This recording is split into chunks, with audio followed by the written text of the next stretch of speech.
क्या आप जानते हैं एक मोमिन की हर हालत खैर है, चाहे खुशी हो या गम।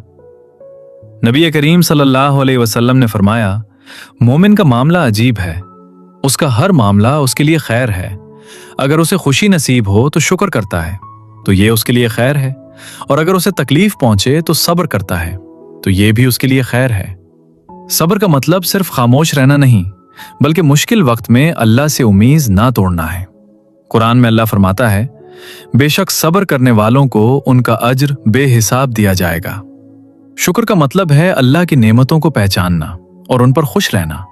अल्लाह का वादा है, अगर तुम शुक्र करोगे तो मैं तुम्हें और ज्यादा दूंगा। तो आज से फैसला करें, तकलीफ में सब्र और खुशी में शुक्र। यही वो राज है जो जिंदगी को आसान बना देता है। अगर ये वीडियो पसंद आई तो लाइक और शेयर जरूर करें। अस्सलाम वालेकुम।